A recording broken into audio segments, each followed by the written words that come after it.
Hello and welcome to CIO Index's Thought Leadership series.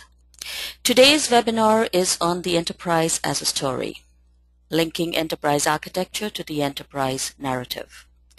We are delighted to have you on board today for this very interesting presentation. My name is Sonika Nihalani and I am your host. This webinar is being recorded. It will last for approximately 60 minutes. 45 to 50 minutes for the presentation and the rest for your questions. At this point, I would like to go over some housekeeping rules. If your connection is dropped, please dial back in.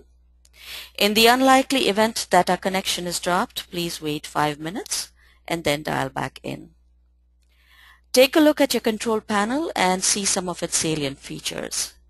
Remember, you can ask us questions at any time using the Q&A button, or if you need assistance, you may use the chat button to chat with me directly. You will also be asked to answer 3 poll questions during this webinar, the first of which you will see on your screens shortly. You have approximately 1 minute to answer this question.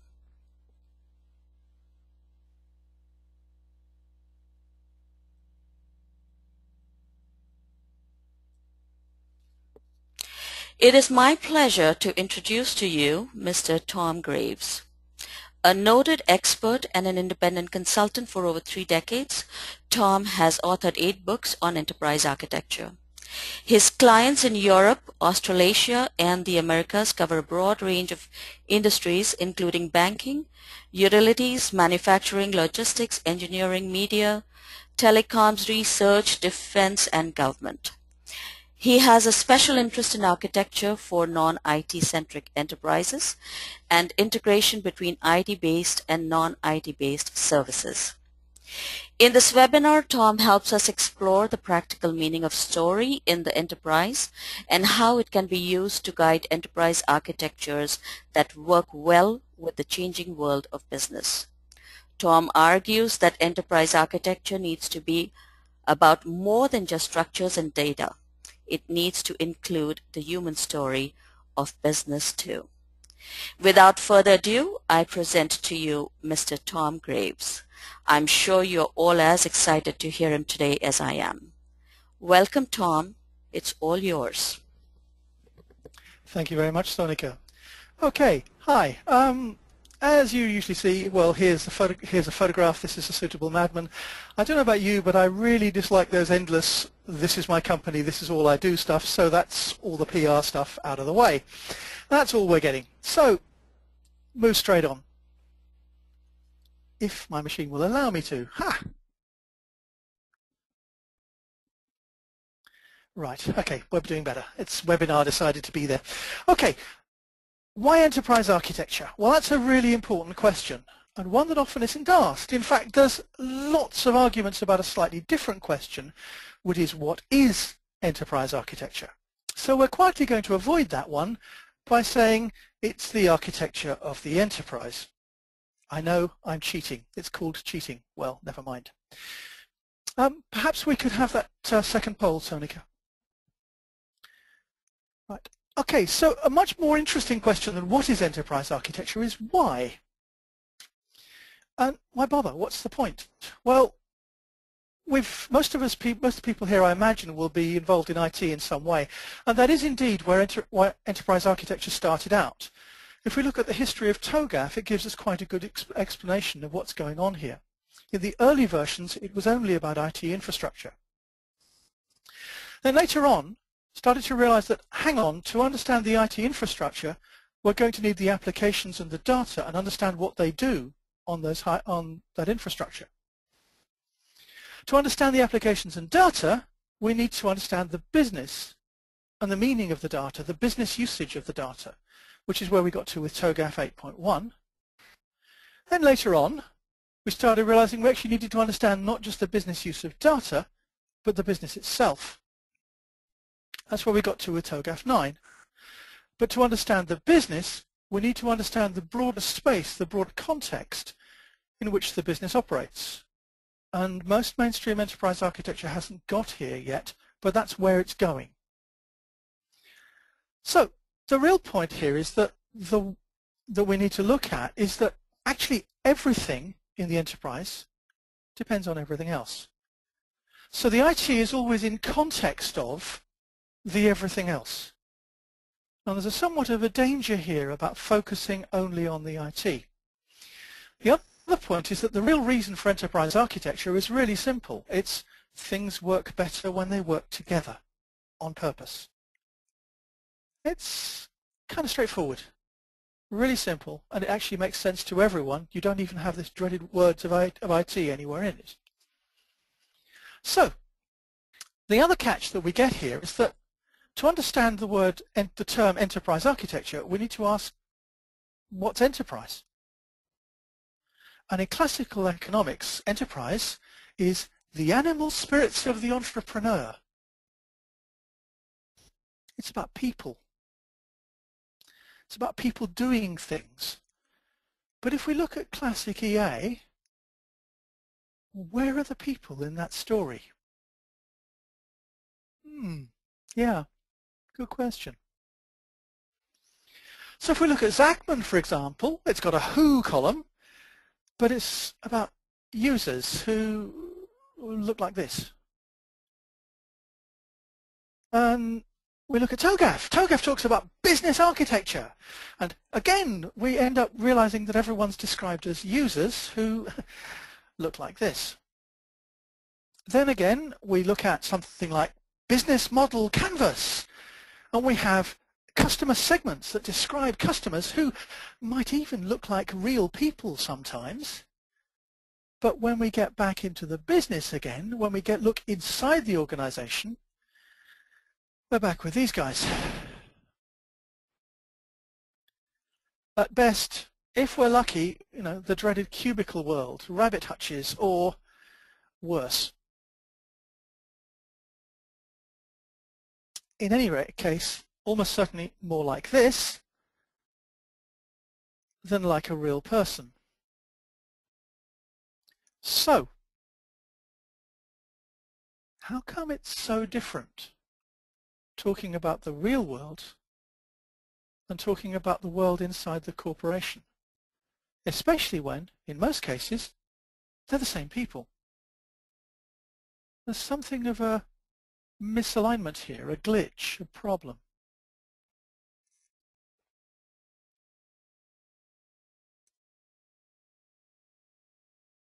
Yeah, it's worth thinking about. So, what is the story? What is story in the first place? This is an old favorite of mine. I don't know how many people know this book, but I'd strongly recommend it. Nice and small, easy to leave on your desk. At least if you're working only in IT, it's fine because at least half of it covers IT architecture just as well as building architecture. But this talks about two ideas about architecture as an exercise in truth or narrative. If you want the what we might call the too long didn't read version, architecture is about structure and architecture is about story. So most enterprise architecture talks about structure. So here's a structure. It's about half a mile long. It's a structure. We've even got a name for it. It's called the Sambadroma. But that's the catch. Structure on its own doesn't really tell us anything about what's going on. To make sense of the structure, we need the story, which in this case is Carnaval in Rio de Janeiro. It's a huge party, a huge shared story, very much about what the whole city is about. Full of colour, lots of sound, lots of noise, people, and a few extremes. Don't know many women who will be able to wear that for 6 hours. But the whole point is much more about people again. It's about exuberance. It's about being who you are. The younger. In fact, it's for everyone. That's the whole point. But when the party's over, there's another side to the story. Someone's got to clean up. They're the same story. All the stuff that we know about, we are a bit too used to carrying around the stuff and dealing with the background stuff of the business. But we need to remember that while we and our organization often focus probably too much on structure, the enterprise is the story. That's what was really going on about. When we look at the IT in an environment, we always need to remember what is the story. The structure wouldn't be there if the story wasn't there. And in fact, in this particular case, large parts of that structure are reused as a school for most of the year. But the reason for the structure, the reason why it's where it is not, the structure itself is not the center. It's the structure itself is not the story. The story is the story. So we need to get this balance between structure and story. Sonika, perhaps the third poll. Sure, Tom. What do I you mean actually, by- one minute, Okay. Tom. I actually couldn't send out the second poll because your screen wouldn't allow me to. So would you prefer Be that like I that. send the second one out now? Yeah, sure. So let's Send them out. stop for a Yeah, second send them and out I'll... as the other one as soon as you can, because I'd like them fairly quickly. Okay, Yeah? they're right now there. So Right. if you could just give them a moment to respond. Sure. Me? Like that? Of course not. So please, if all of you could take a look at the second poll on your screen and respond to that.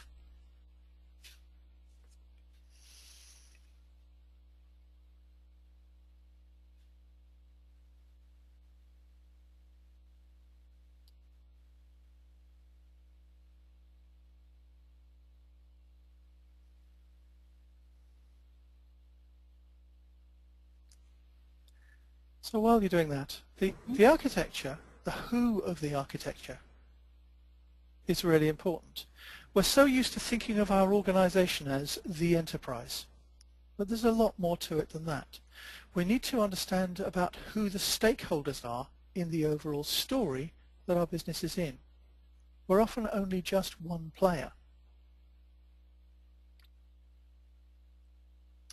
There, Okay, the second is done. Great. Yeah. Okay. So put the other one out in a moment when I find another suitable slide to stop at. Okay. So if all of you could just answer the last poll question, and then we'll be all set and we'll discuss the results later on. Right. So Tom, if you'd like to just continue talking while they answer, Sure. that's fine too. Sure. Yeah, when we talk about architecture, one of the best ways to tackle this, one of the best approaches, is to think of it as the architecture describes a structure that supports the story. We'll see just how big the story goes in a minute. But the organization that we work with focuses on structure, but the enterprise is much broader than this. As we'll see in a moment, in fact, I'll move on one slide. Sorry, when you're ready.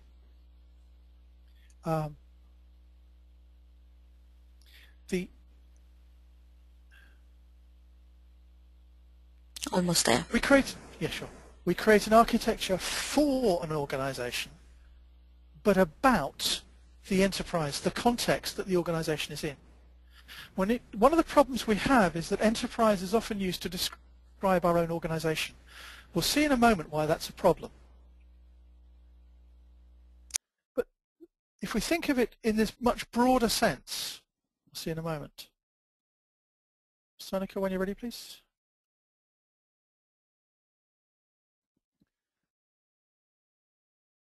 I'm all set, Tom. You may continue. Okay, great. Righto. So what we mean by when I draw the distinction, an organization is a kind of legal structure, a formal thing. Someone is responsible for paying the taxes. Someone is responsible for health and safety. Someone is responsible for hiring and firing. It's all about rules and roles. And often an organization is very much about controls as well.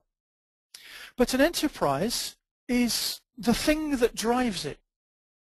Often people think that the enterprise is making money, but when we look at something like Carnaval, it's a bigger story than that. It's driven really by vision, by values, and by commitments.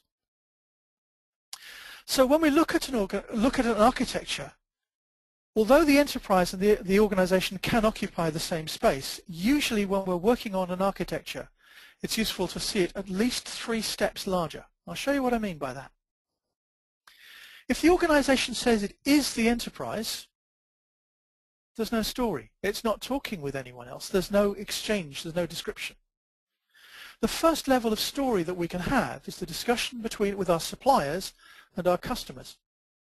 And notice that as soon as we move outside of the organization, the story is no longer under our control. We've then got the market, the larger space. We're talking to not just our existing suppliers, but prospects. We're not just talking to existing customers, but prospects. We're talking with competitors. We're talking with people in other spaces.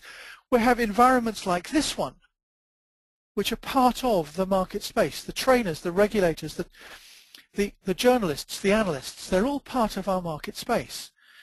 But beyond that, there are the communities that people operate in. There are government spaces that people operate in. There are people who will never be clients, perhaps because they're in a different city, but are still part of the same story. There are anti-clients, people who strongly disagree, who are in the same story but strongly disagree with who we are. There's all our investors and beneficiaries. All of these are part of the shared story. A stakeholder, well, we talk a lot about stakeholders, but here's a real example of a stakeholder.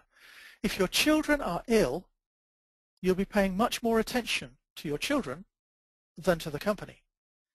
Likewise, the children are dependent on you working for your company. They are stakeholders in both directions. We need to be aware of how the story connects across all of these. And a really useful phrase from a colleague of mine, Chris Potts: customers do not appear in our processes, we appear in their experiences. It's really important and really useful to remember to look outside in as well as inside out. So, what actually makes a story? If any of you who are familiar with ISO 9000 would know about the idea that vision is the top end. We talk about work instructions, procedures, policies, and vision. The vision is the ultimate anchor for the enterprise quality system. So what we're looking for here is something like that would hold all of them together. And what we've found in practice is that there's a 3-part story, a 3-part phrase that describes it. We can summarize it simplest as saying what, how, and why. But there's a shared concern. What is everyone concerned with? Action. What is everyone doing or concerned about having done with that concern? And there's a qualifier. Well, why is this important? And the point here is that actually anyone will do. We usually pick one because if we have more than one, it confuses the heck out of everyone. So we pick one. An example I'll use here is the one from the TED conferences. Ideas worth spreading. Measure everything in terms of that. So here's a real example, medical example in this case. What's the concern in this space? Well, the concern is about health and about vaccinations. Well, that's an idea that is worth spreading. It's about the idea of health through vaccination. Then what's everyone doing about this? The action. These are ideas that are worth spreading. The doing part. And the other part is the why. Well, why is it important? Well, because health is important to everyone. Everyone wants to have healthy children, a healthy space. So these are things that are important. So the what, the how, and the why. So let's come back to Carnaval. And what is the vision? Well, to be honest, I don't know. I don't have a predefined answer to that. But, however, all of us can look at it by simply seeing what the vision is just by looking at what's going on. The things that drive the whole story. We can see it's about joy, exuberance, pride. It's for the younger people. It's for the older people. It's for the whole community. It's about the whole city, the entire space. It's got some extremes, but there are some limits on the extremes. It's a party for everyone, and as a party for everyone, the people who clean up afterwards, because that's also part of the same story, they would have been in the party. There isn't an inside and an outside. Everyone's part of the same story. Behind it all, we've got all the structures that we would see more usually in an architecture. And anything else that it may need. It's all one story that connects together. The vision is enacted as a story. So the vision guides the enterprise, but the enterprise as the story. Now, there's a real warning here. The reason why a vision of this kind is so important, especially in something that's a larger scope as an enterprise architecture, is a phrase coming from originally from a British cybernetician called Stafford Beer. POSIWID. The purpose of the system is expressed in what it does. If we don't have a shared vision to hold everything together, what we get is everyone's version of POSIWID. Everyone's individual personal vendetta, fight, pushing, all the rest of it. What we get is a mess. So it really does help to have this kind of anchor to hold everything together. But the other question is, well, whose is it? One of the first questions we get was, who owns it? Who possesses it? And when we ask the same question about Carnaval, it starts getting a bit of a strange question. Who owns Carnaval? Well, yes, really. It's much bigger than the simple idea of possession or the usual idea of ownership. It's more about ownership by responsibility rather than ownership by possession. If we look at the whole space that people are in, these are some of the stakeholders in that total story. These are some of the, so they're all in there, they're all over. There are people who are in the entertainment space, the tourist board space, the emergency services, police, transport, tourists, everyone else.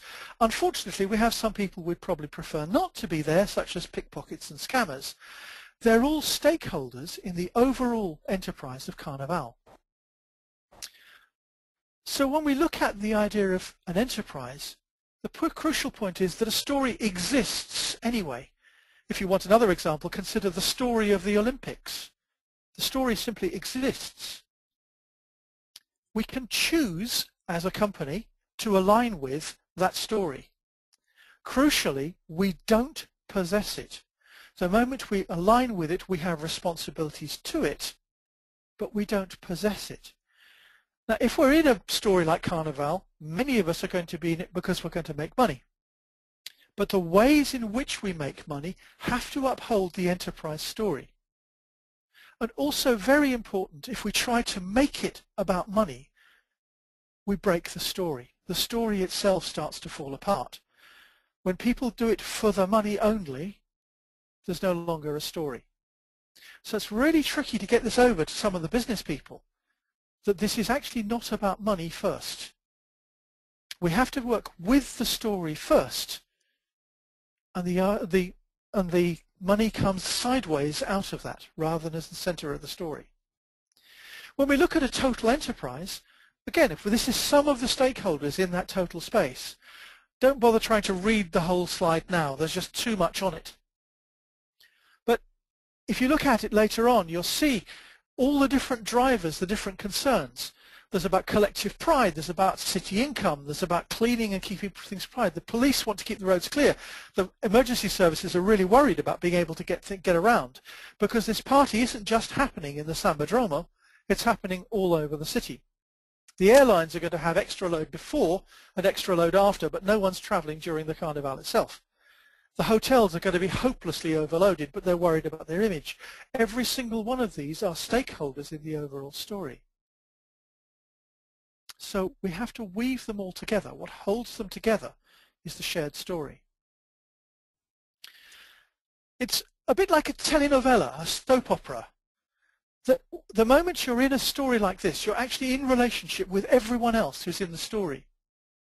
So we can have interesting allies and alliances that build, that support the same space. The ones who are most closely aligned to the enterprise values really should take the lead. In the case of the Carnaval, it's the Samba schools.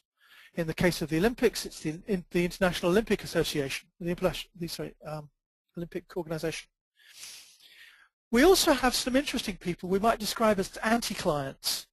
They're people who definitely are not clients of us or of anyone else, but they're in the same general space, but they disagree with us very strongly about how it happens. And another phrase, very useful one from Cory Doctorow, all complex systems have parasites. So that's what we'll find with the grey economy that is parasitic on Carnaval. The pimps, the thieves, the muggers, the scammers. We have to live with them, they exist. The next one then is about, well, what do we mean by story? You'd know it most often as process. Process is the use of structure. Plot is the unfolding of story. They're actually the same thing, just different views into the same overall space. If you think about it for a while, you'll see that every traverse, each time you go through a business process, it's a self-contained story. It has its own actors, there are events that drive it, there's a reason to drive it all. It's a little story all in its own right. Even a communication between two IT systems, two web services, it's still a little story. You know, who are you? What service do you want? Here you are, catch. Have you got what you wanted? Here's the protocol. Let's finish it off, closed. It's a little story all in its own right. When we look at this from a cyclic, from the way the stories work, there is a kind of cycle to this. It starts with a purpose. We build connections that bring people into the story.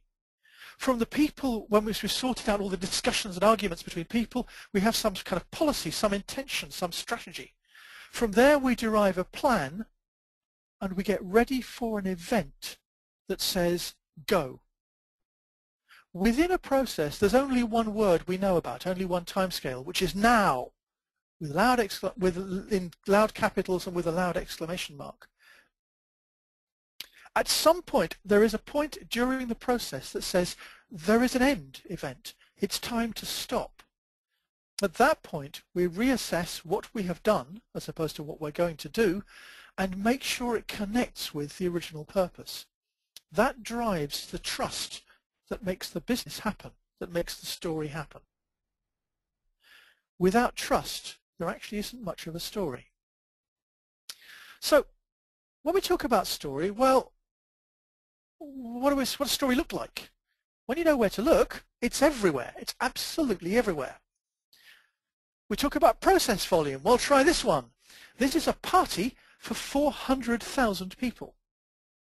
One party. There are several others happening in the city at the same time. And yes, look, there is IT there. Someone's using a phone. Someone's doing a selfie. Someone's taking a photograph of the action. It's all happening. It's all story. It's all process. You've got to develop your samba moves. So here's a nice business opportunity for someone, in this case Nintendo, to have a whole app for helping people build their dance moves. There's business everywhere. Everyone's doing something. Everyone's doing a small scenario. Can I sell you some fruit? You've got to have your caparinos, haven't you? That's a use case for the story. Manage the resources. Not always as simple as it looks. Be clear how you're passing resources from one place to another. There are transactions in the whole story. The story is built up in part out of transactions. There's governance too. You'll see the police car quietly sitting behind this crowd of people here.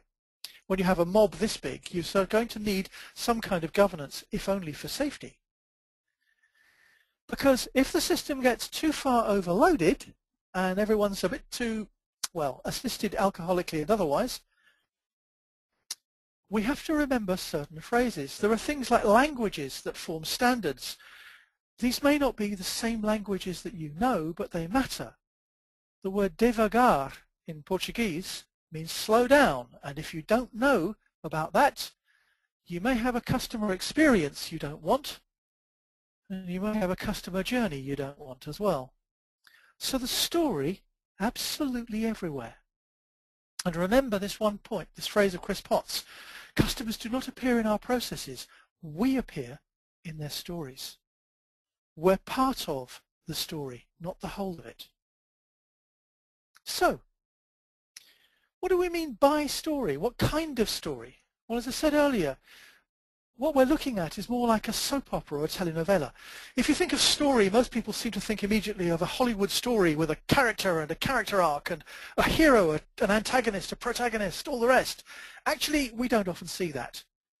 Not in business, and even so, the business is not the hero there. At the most, our job is to be the mentor. More usually, most of our stories are like little repeated fragments. They're series or serial, continuing stories within a world.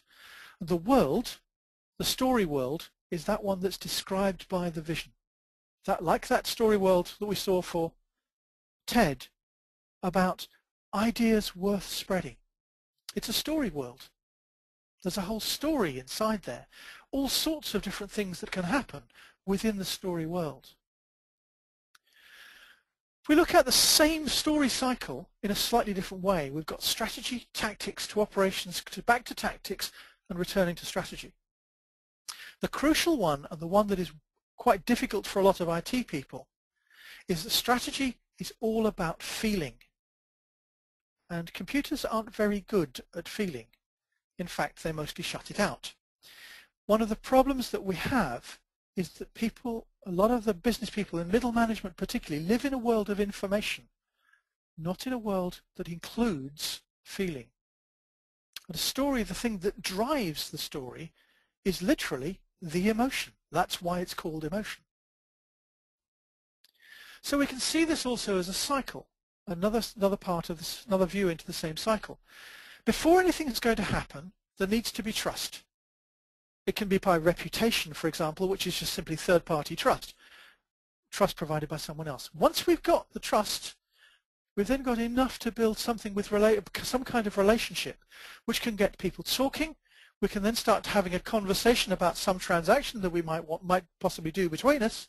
Once we have the transaction, we then have effectively a profit, completion. Once everyone is comfortable with what's happened, we've reaffirmed trust, and the story keeps on rolling.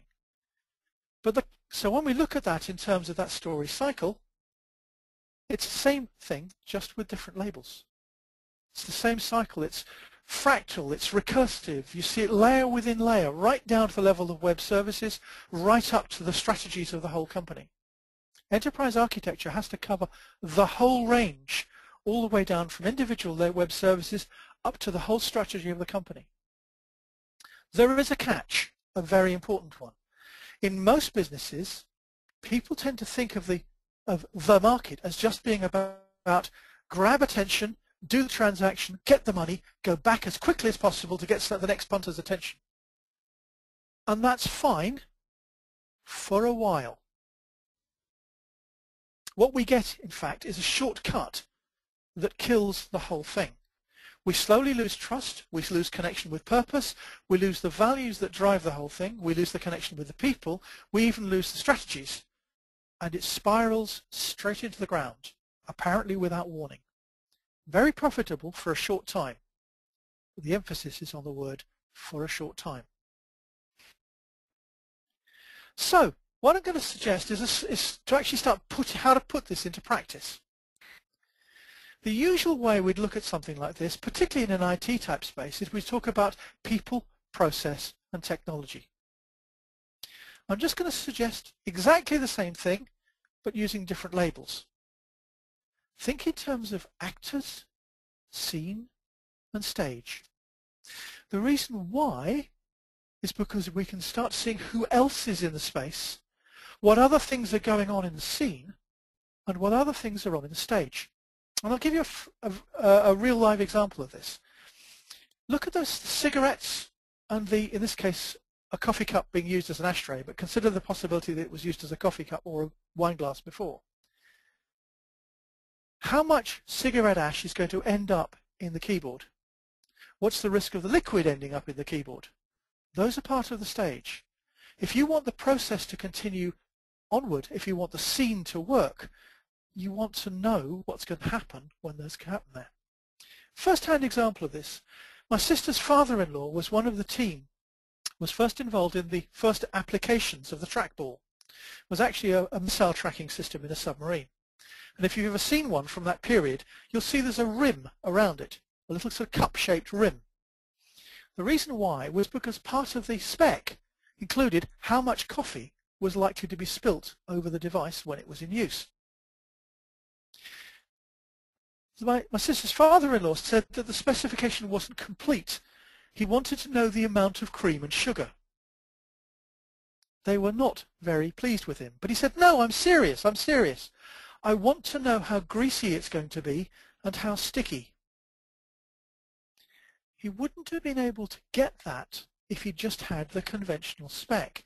He had to be able to look at the world and the story that goes on around the IT system in order to understand what's going on with the system itself. So when we pull this all together, the enterprise is a story of relationships, of connections between all the actors, the dance that goes back and forth. Every story is comprised of smaller stories which contain smaller stories which contain smaller stories, which we might also call processes. And the story takes place in a setting, the stage. Technology is part of that stage, but there's also other parts too. For example, when you look at a data center, consider not just the IT systems, but the power and the cooling and the access, physical access that you're going to need to those things. They're part of the data center. And without them, the data center isn't going to work. Another point here, small point but important, when we're dealing with people and stories, they work really well on tension. Machines often don't. Well, that's one of the juggling acts we have to do here. So let's look at this from a point of view of story. Here's a small play. We can split the story into identifiable scenes and beats of scenes and little small actions within the story, within the scene. They've got a beginning, a middle and an end. When we look at a process diagram, exactly the same is true. We've got actors, we've got the scenes. What we haven't got here is the stage. It might be useful to understand what's going on here. By the way, if you look at this diagram later, don't blame me for the errors in it. I didn't write it. There are plenty of errors. But notice how the scenes are clear here, but the stage isn't. What's going on? One of the points about story is it can tell us what can go wrong as well as what we think will go right. There's a really important theme that comes up in all play work, in all film, with script writing, where they talk about show, don't tell. Every line of the action must drive the story forward. It's a different kind of idea of efficiency. It's about effectiveness. It drives the story. This case that we have here is a police emergency center in Switzerland. If you are in front of 7 different screens and you're trying to find a missing boy, you don't want anything there that's not going to drive the story forward. This is why the whole of architecture matters.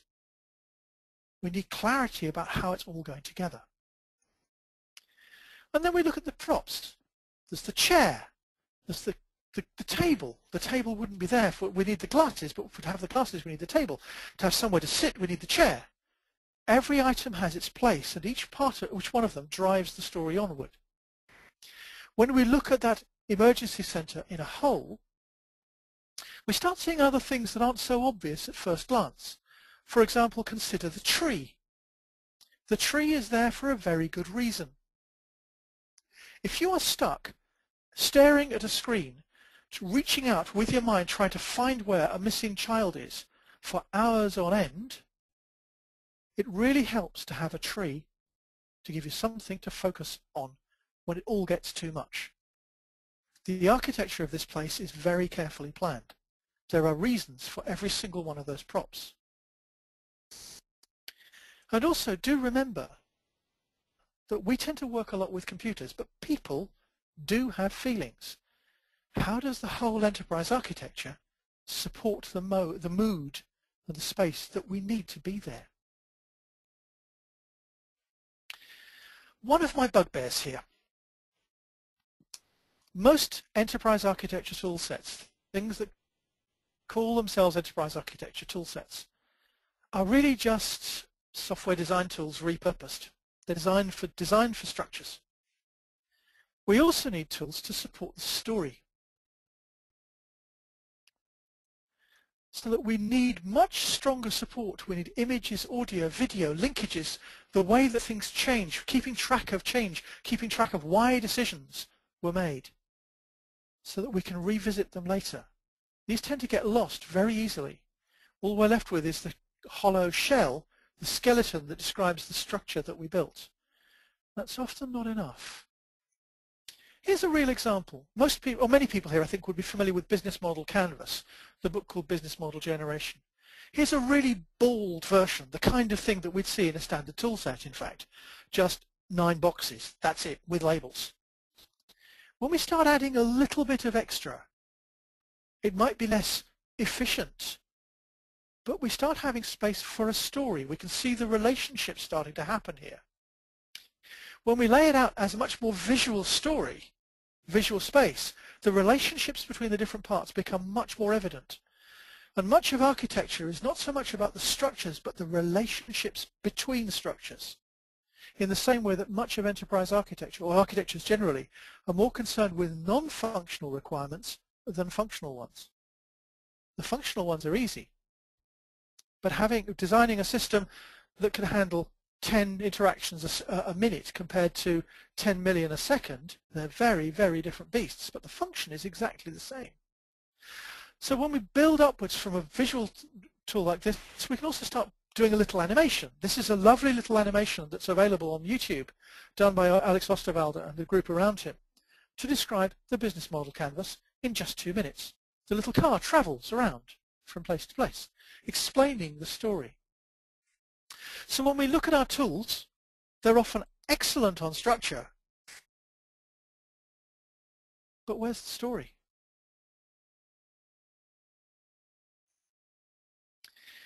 Which, if we look at any of the surveys with practicing enterprise architects, most of us, our most commonly used tools, pen and paper, whiteboard, and just talking. Most of my job as an enterprise architect was going from people to people to more people to more people and just getting them to talk with each other in order to help the architecture happen.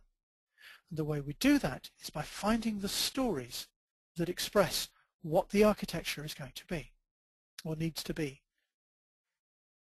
So here's a little coda I'd throw in here, a little tailpiece to this story. It's really just a little gentle warning. The word Deus ex machina phrase. It literally means the God out of the machine. It was a device or an idea used a lot in Greek theatre to solve a problem by having some kind of God appear and magically solve everything. People tend to look at technology as if it does the same job. That people tend to look too much to technology to solve everything. And often as architects, we're left holding the mess, trying to explain that actually the technology can't deal with a real human problem. Just as a little test, which do you see first, the person or the machine? Which do you see first, the person or the machine? Interesting how it's so easy to have our eyes pulled towards some fabulous piece of technology and miss the story, the reason why the technology is there in the first place. It's really, there's no question at all that technology is important. I occasionally get accused of being anti-IT because I dare to propose the idea that there's more to the world than just IT. It is, as Andrew McAfee said, it's not about the technology. Technology is really important in creating new possibilities. However, it's not about the technology itself. It's always in context of the enterprise, about people and their enterprise.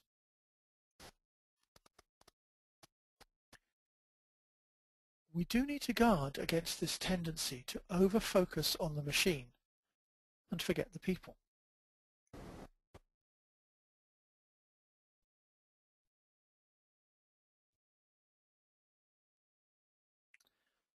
Our users aren't robots that's supposed to do exactly what the program says. They deal with the messiness of the world that our machines can't. Our users are people in a story. They're people just like you and me.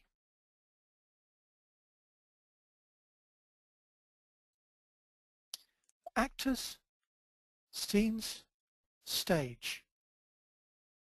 That's really the architecture of the enterprise. People are the enterprise. They are the story.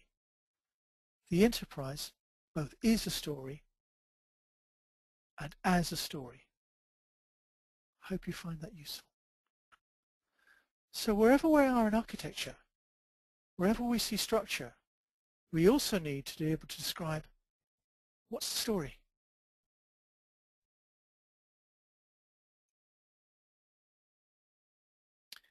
What's the story for your enterprise? Well, thank you. Hope that's been useful. And perhaps any questions at this point? Thank you, Tom. We do have some questions. I wanted to first bring out the results of the polls and get some of your, your comments on it. So we'll start with the first question that was posed to the audience, and that was who the enterprise architect reports to. And we had 78% of the audience voted on that. We had the largest number of votes were on that they report to the CIO/CTO, which was 68% of those who voted said that.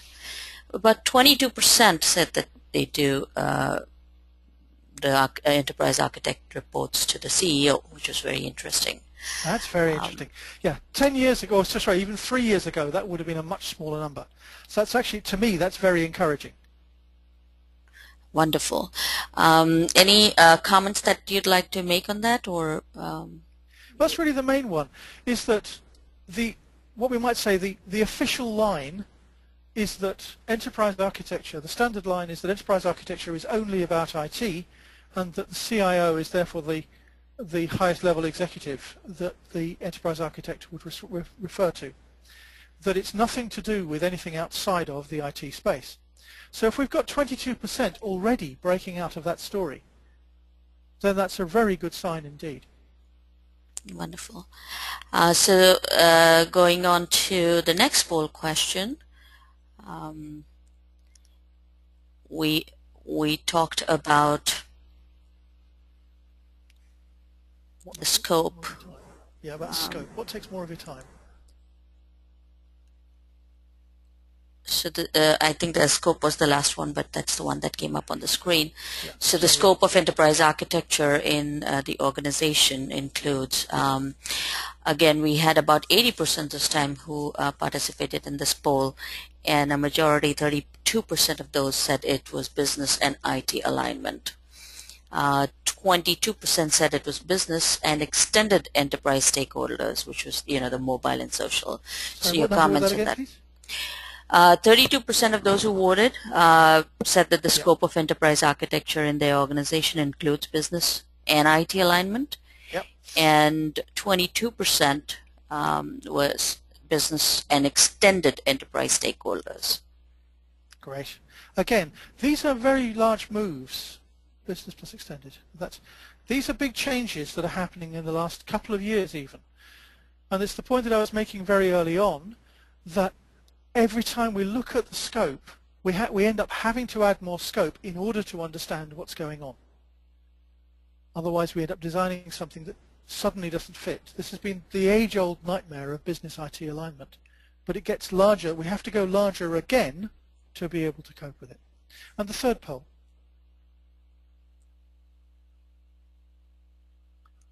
The third poll, please. Yes. And that was, as an enterprise architect, most of my time is taken by, and we had about 81% who participated in that poll. Predominantly, 31% of those said that it was telling and selling the enterprise the architecture story, which is Again, very interesting to you. Yeah, it is. These are very good news. This is something we've been working on. I've been working on with a lot of colleagues over several years. And that most of architecture is not about design, not in enterprise architecture. That's a solution architect's job. And they often get quite angry with us if we try to take their job over. It's like trying to tell a builder what to do. We don't. Right. Our job is to work with getting all of the stakeholders to get clear on what they're trying to do and why. It's a broader job. It's a much more people-oriented job rather than a technical job. Okay, so that's the polls. I'm very pleased with what kind of results we've had from there. So the questions. So I have one that one of our attendees would like you to comment on. You'd spoken about the 101 things that you learned. You mentioned that book. Yes. And our participant wanted to, the way it's posed is just to bring attention to one of the statements in that book. It says, engineers tend to be concerned with physical things in and of themselves. Architects are more directly concerned with the human interface with physical things. So if you can comment on that statement, please. Yes, sure. I'd largely agree with that. Again, one of the problems we have had a lot in the enterprise architecture space is an awful lot of title engineering, as in people being called architects who aren't actually doing an architect's type work. What I mean by that is that much of the, sorry, I got sidetracked. An architect's work is about the between space. It's about linking between things. Now, some of those things that we deal with, the between things, can be right down at the technical level. But it's very much about the generalist connecting between things. Most of the enterprise architects I know, I think most of us have been, if not come out of the IT space, have certainly worked in there. I don't think I know any who've not done any IT work at all. But most of us are natural generalists.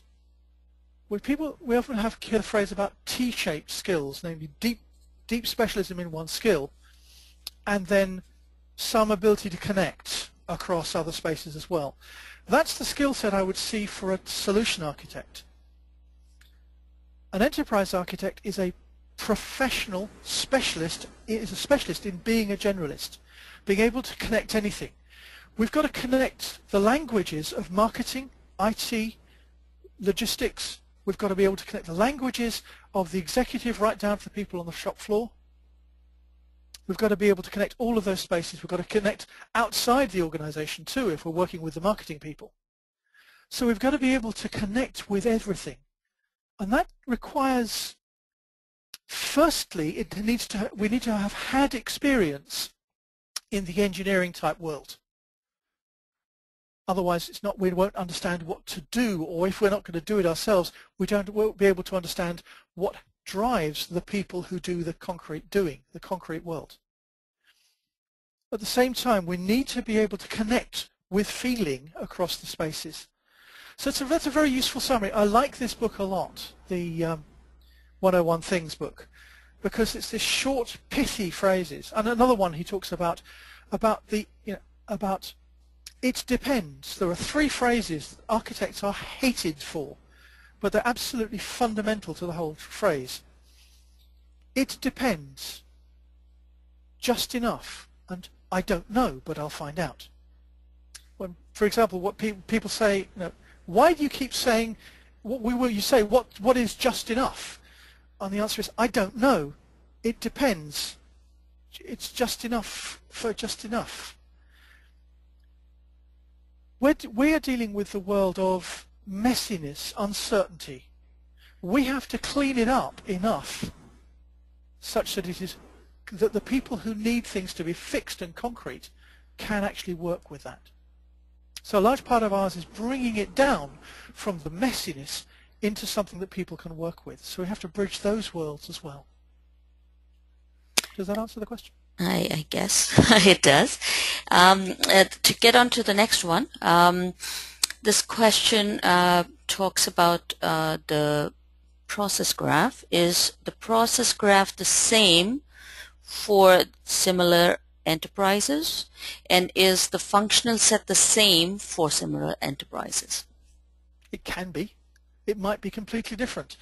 if you look at, oh, well, again, it depends what you mean by enterprise. If you think of the enterprise of banking or the enterprise of finance, some parts of it have to be the same, otherwise you can't talk. There are central parts. Let's take TOGAF, for example. TOGAF is a language. It's a way of describing things. Archimate is a language, a way of describing things. When two people use the same language, they can communicate. Without some kind of commonality, there's no way to communicate. In the banking space, we've got protocols about connecting through. We've got legislation, Basel II, all of that kind of stuff. So there are commonalities that cover the larger enterprise, but then different organizations plugging into that enterprise may be doing completely different things.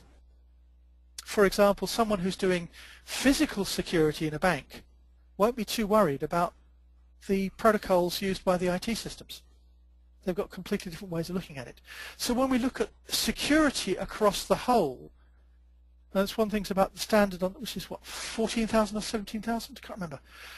The security standard, only 2 parts of the 11 parts of the security standard are actually about IT. The other 9 are about physical security and about people. So we connect, these are all different parts of the same enterprise. I can show you kind of a wraparound whole. But we're dealing with different parts of it. So different players within the story, just like in a soap opera, a telenovela, different players will have different parts within the same story. But they're still underneath the umbrella of the same overall story. All right. So, Tom, when you talk about things working better when they work together, what kinds of things do you bring together in your enterprise architecture? I'm going to be really nasty and come out with all 3 of those architects' answers. I don't know, but I'll find out. It depends, and they've got to work together just enough to be useful. It depends completely on what the organization is. What things do you want to work together? Essentially, it's a systems view of the world rather than a step-by-step mechanistic view of the world.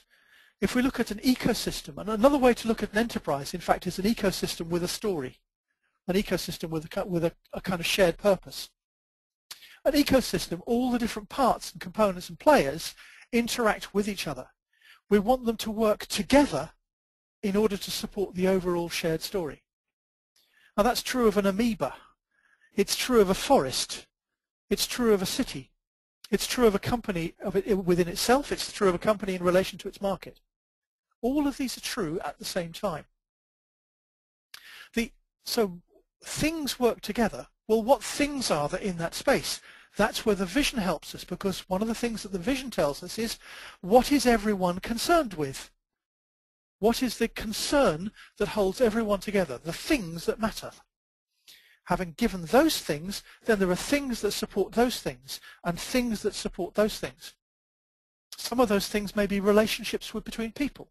Some of them may be things like brands. How do your brands work together? In a market architecture, in marketing, we do talk about a brand architecture, the relationships between the brands and the way that the brands support each other. We're talking about the things, the physical buildings or the physical infrastructure of an organization. We're talking about all the IT boxes. If you have all of your IT boxes are different, you've got a lovely maintenance problem. If you're running an airline and all your aircraft are different, you've got a nightmare for keeping spare parts in place. The things depend on the enterprise. But whichever kind of things we're dealing with, we want them to work together as best is appropriate at the time for the needs of the enterprise as a whole and for the organization that we're working for and designing for.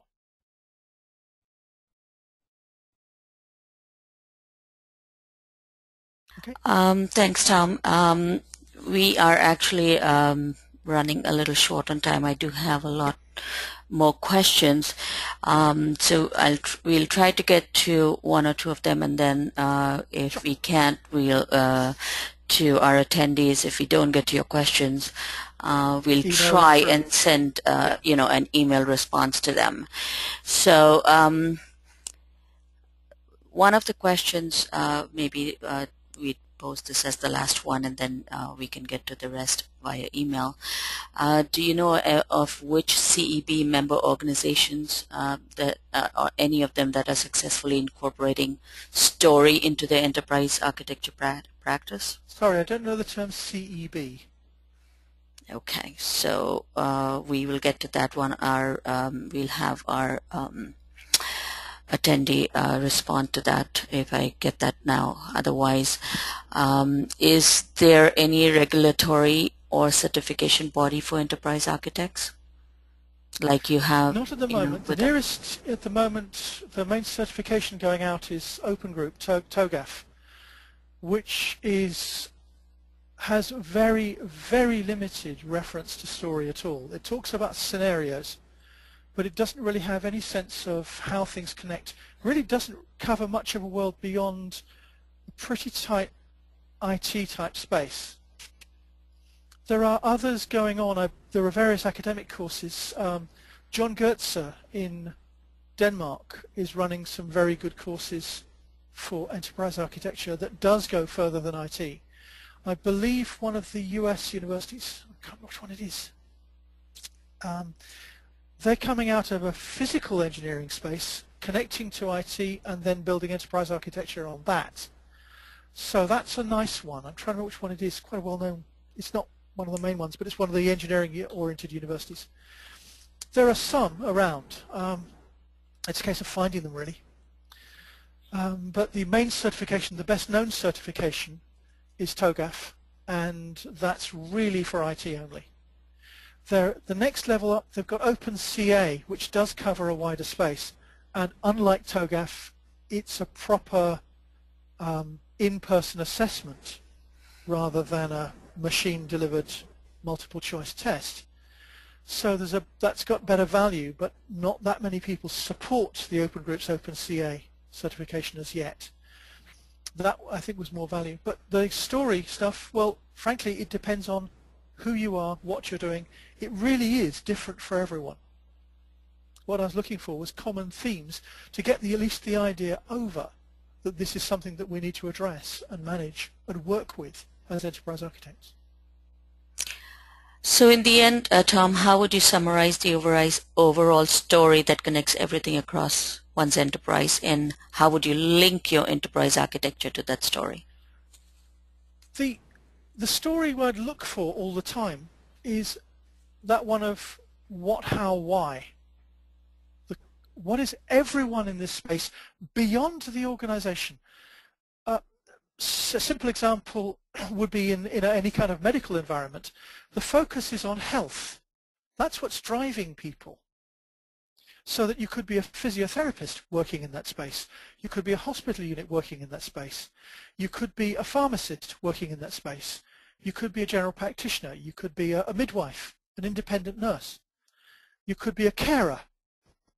Yeah? All of these people are held together by the same story.